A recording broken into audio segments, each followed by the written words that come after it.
Cette vidéo est initialement sortie le 3 avril 2015 et fait partie de ma rubrique Pourquoi ça existe, parce que même les pages web peuvent me sidérer par moments. Je ne sais plus si les pages Facebook de trivia genre le saviez-vous sont toujours d'actualité, mais ça vous donnera un bon aperçu d'une mode de l'époque. Et oui, on a bien fait à l'époque une page Facebook, le savais-tu pas, pour la blague. Bon visionnage. Bonjour à toutes et à tous, ici Larry Moderne, et bienvenue dans ce nouveau numéro de la rubrique insolite de mes chroniques, Pourquoi ça existe ?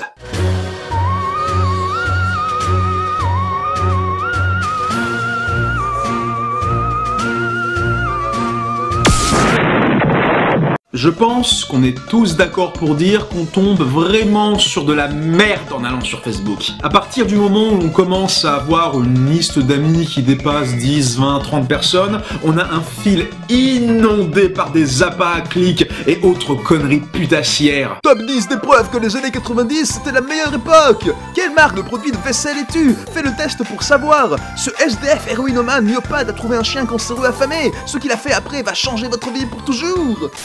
Mais il y a un autre truc qui met ma patience à rude épreuve. Et c'est ça.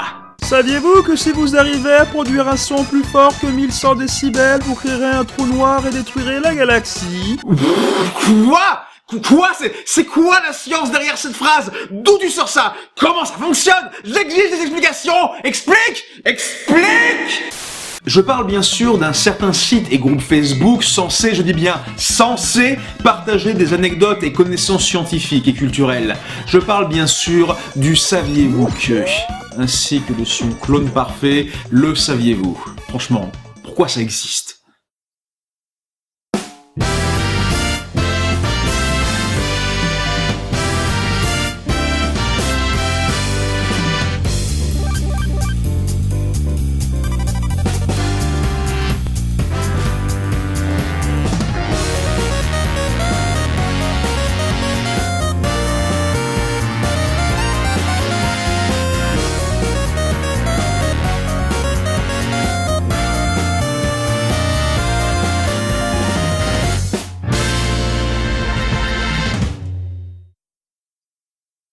Le premier truc qui me gêne avec les images trivia, genre savez-vous que, c'est leur façon tellement catégorique, simpliste et dans ta face de présenter une info. Genre t'es tranquille, tout va bien, tu descends ta timeline avec la molette de ta souris et BIM 1100 décibels qui détruisent la galaxie dans ta gueule. C'est de la science, j'ai pas besoin d'expliquer. Bah si, justement, je veux dire, ok.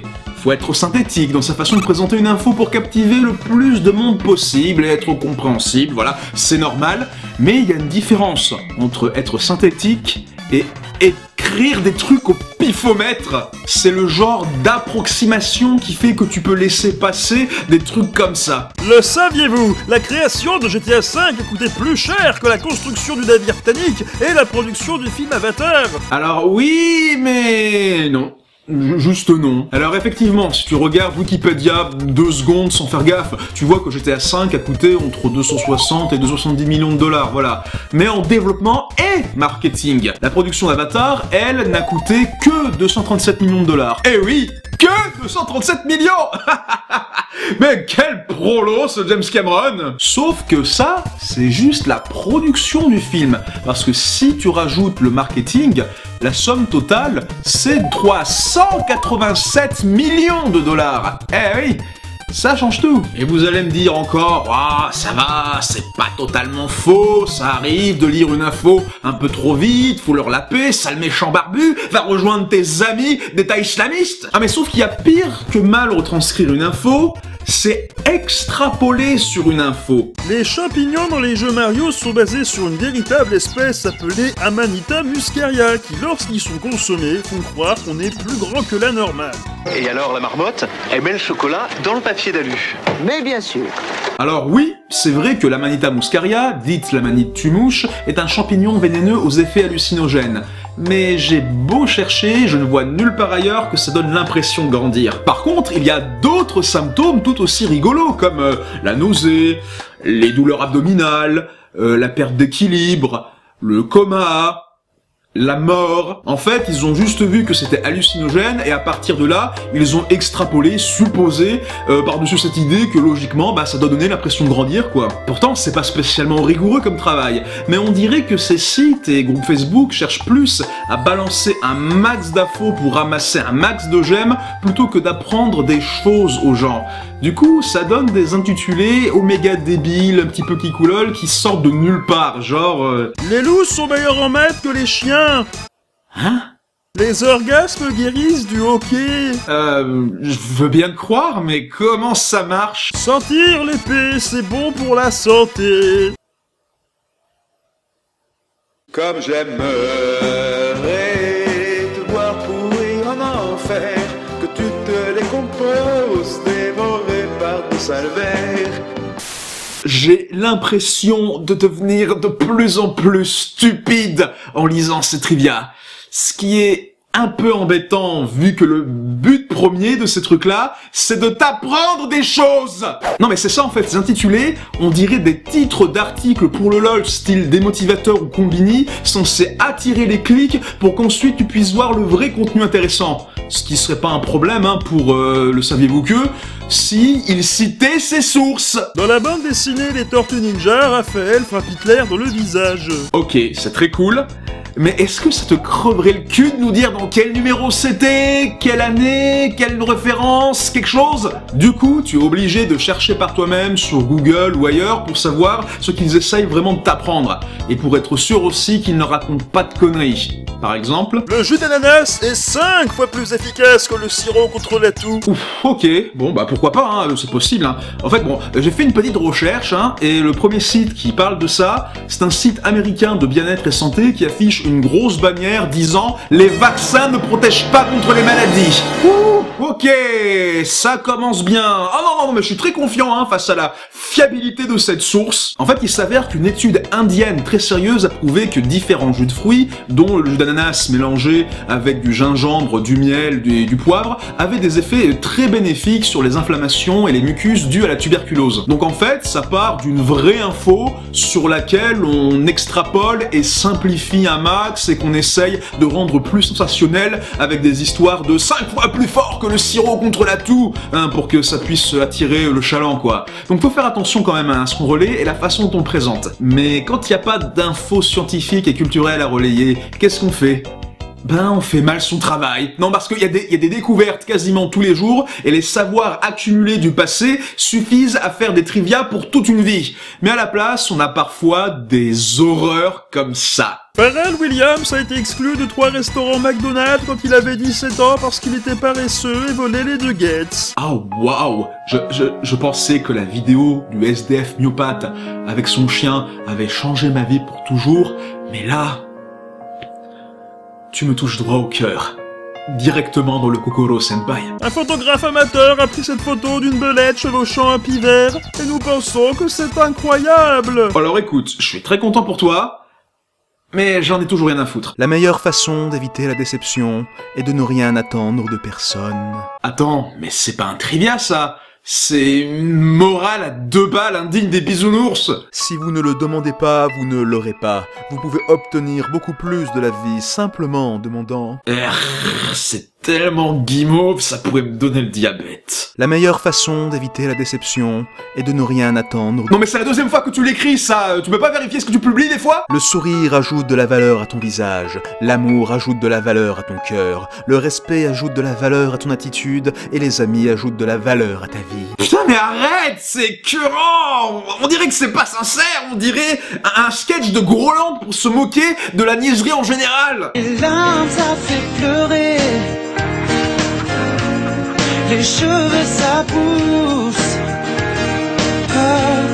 les yeux c'est beau. Si la porte de votre cœur est ouverte, ouvrez-la. Mais pire que les trivia approximatifs, pire que les titres bizarres et sensationnels, les infos extrapolées basées sur les sources douteuses et les bouches-trous inutiles et gnangnans, c'est partager des histoires complètement fausses. Saviez-vous que le mot swag a été inventé dans les années 60 par un groupe d'homosexuels et qui signifie Secretly We Are Gay?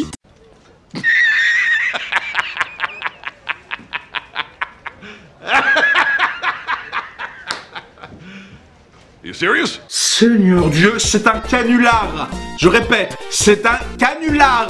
Ça ne repose sur aucune source sérieuse. Pour ce qu'on en sait, c'est peut-être juste une rumeur faite par des trolls qui détestent les petits jeunes utilisant trop souvent le mot swag, ce qui se comprend, pour qu'ils puissent se faire traiter de pédales dans les cours de récré.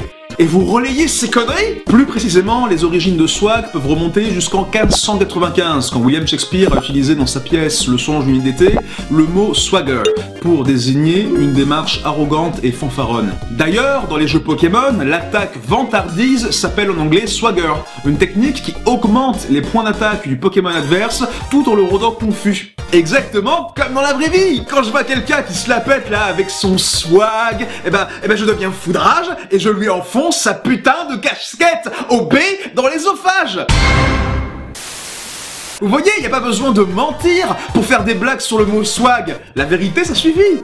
Encore faut-il la relayer correctement. Parce que voilà, je m'énerve, je fais des vannes, je gueule, tout ça. Bon, en vrai, j'ai rien contre ce genre de site en fait. Je trouve pas que c'est une mauvaise idée en soi d'utiliser les réseaux sociaux pour partager des petits trivia et apprendre des trucs intéressants aux gens. C'est même une bonne idée. Mais pour que ça marche vraiment et de façon honnête, il faut respecter 3 règles importantes. Premièrement, être un peu plus précis et un peu moins sensationnaliste dans ses intitulés. Deuxièmement, citer toujours ses sources. Troisièmement, bien vérifier ses sources avant de dire de la merde. D'ailleurs, pas mal de sites et de groupes Facebook arrivent déjà à faire cet effort. Ils le font pas toujours forcément super bien, mais au moins ils font l'effort. Comme par exemple Did You Know Gaming ou alors le Saviez-vous chez Otaku.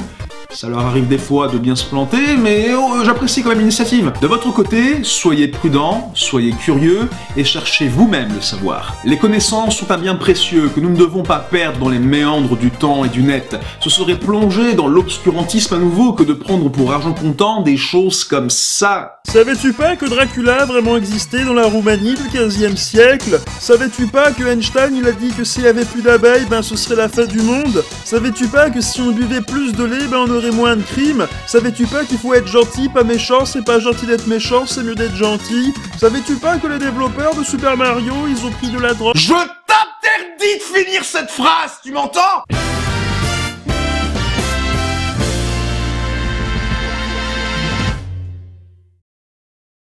Sur la page du Le saviez-vous cher Otaku, je suis tombé sur ça. Le saviez-vous cher Otaku? Si les personnages de manga ont de si grands yeux, c'est parce que Osamu Tezuka, le dieu du manga, s'est inspiré des films Disney pour ses œuvres, car il trouve que les grands yeux rendaient l'expression des sentiments plus vivante. J'ai rien à reprocher à ce niveau-là, c'est tout à fait vrai, mais en réponse, il y a eu ce message. Ah, moi j'ai toujours pensé que c'était parce que les japonais avaient des petits yeux, donc ça les avait culpabilisés, et donc ils ont fait de grands yeux pour les mangas. Et voilà, c'est exactement le genre de cliché que je combats tout le temps. Zut quoi, j'ai même fait une vidéo entière sur le sujet qui... Ah, c'est bon, non, ok. J'ai rien besoin de montrer, je me la ferme, c'est bon, on a déjà fait le travail à ma place. Mes efforts ont enfin payé. Le savais-tu pas? Les gens meurent quand on les tue. Toi dans le kokoro, senpai.